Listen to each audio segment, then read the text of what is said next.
Se você tem depressão ou ansiedade, eu recomendo que você tome um banho primeiro. Se você tem dependência emocional, silencia todas as suas redes sociais enquanto você está fazendo essa atividade comigo. Se você tem distúrbio alimentar, busque alguma coisa para comer enquanto você assiste esse vídeo. E se você está tendo crise de pânico ou ansiedade, eu recomendo que você foque aqui, meu amor. Oi, pessoal!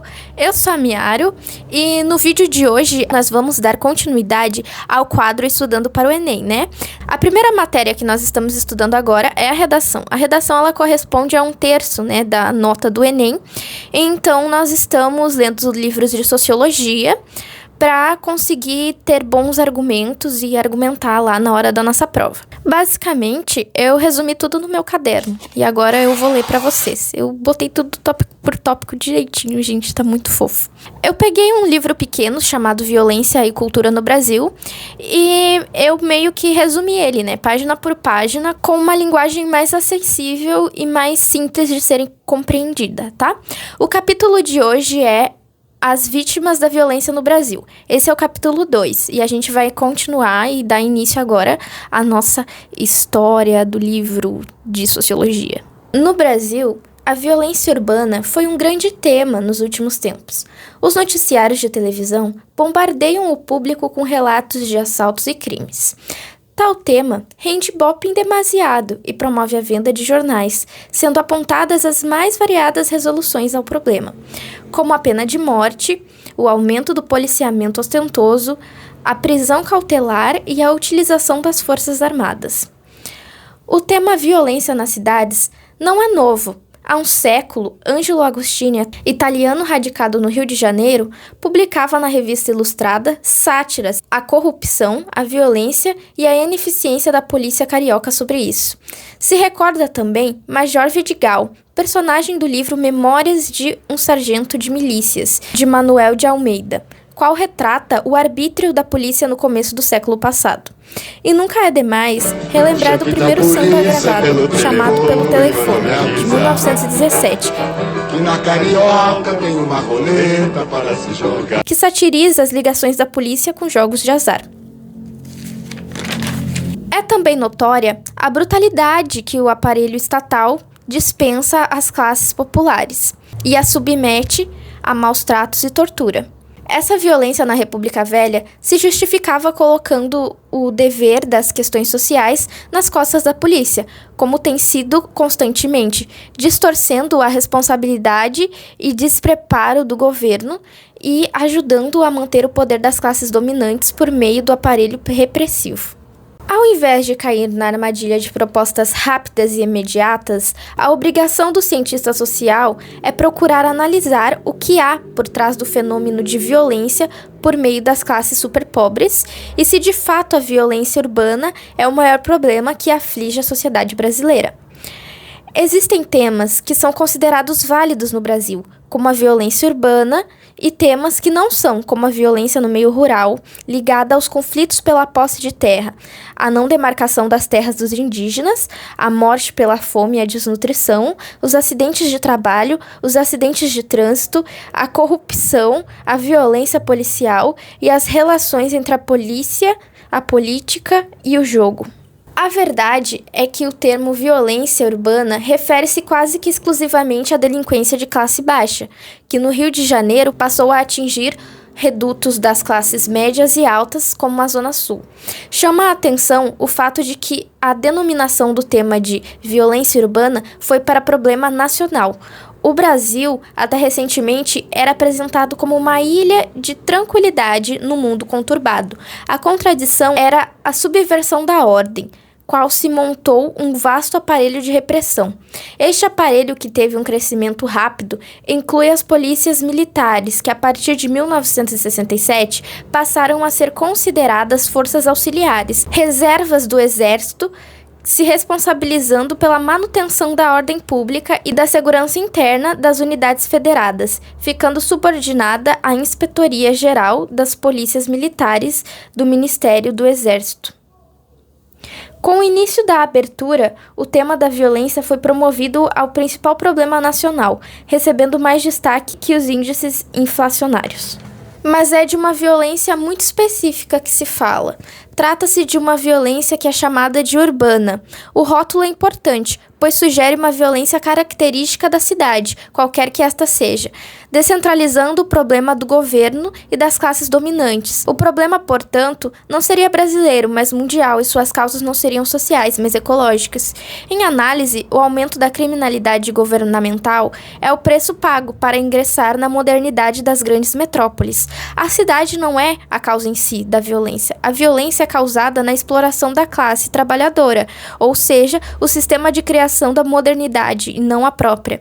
Por isso, nos cabe falar sobre violência na cidade e não em violência urbana, já que o termo violência urbana se implica em aceitar que existe uma violência que é específica da cidade, quando na verdade a cidade é apenas o contexto no qual a violência se manifesta.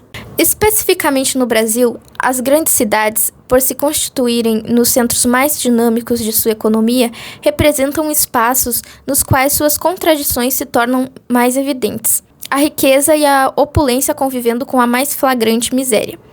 Este contraste entre ostentação e indigência poderia ser encarado como o elemento que fornece a base necessária ao surgimento da delinquência de classe baixa. Procurando enxergar violência do ângulo do delinquente de classe baixa, o assaltante, o trombadinha, poder-se-ia encará-la como uma estratégia de sobrevivência num contexto onde as desigualdades sociais são gritantes.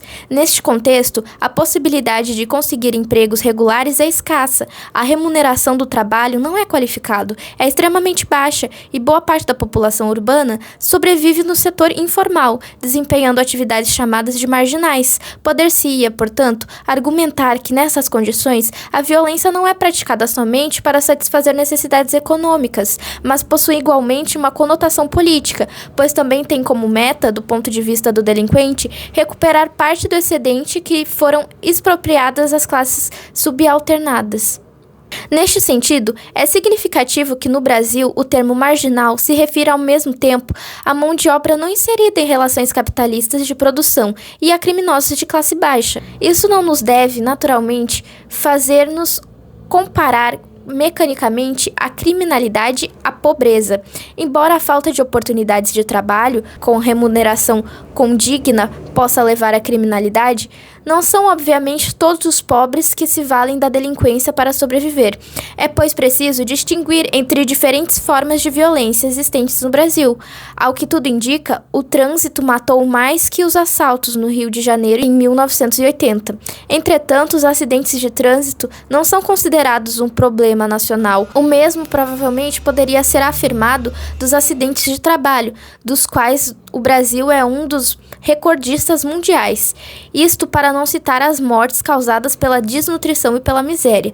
Também não entram na categoria de violência os grandes acidentes causados pela falta de controle e pela impunidade como são tratados seus responsáveis, como os incêndios em edifícios ou os naufrágios de barcos e transporte público que, ao excederem sua capacidade de carga, vitimam num dia centenas de pessoas. O que dizer da delinquência financeira representada pela corrupção, as grandes negociatas e os estouros que vem se repetindo nos últimos anos e cujos prejuízos acabam geralmente sendo socializados pela nação. Os 200 e poucos assaltos a bancos efetuados em 1980 no Brasil renderam a seus autores menos de 300 milhões de cruzeiros, quantia 20 vezes inferior à obtida pelos golpes no mercado financeiro no período de 2 meses, que vai do final de novembro de 1980 ao final de janeiro de 1981. No Brasil, os prejuízos da delinquência financeira não são só muito superiores aos dos assaltantes, mas também os efeitos da violência policial tendem a superar os efeitos da criminalidade das classes subalternas.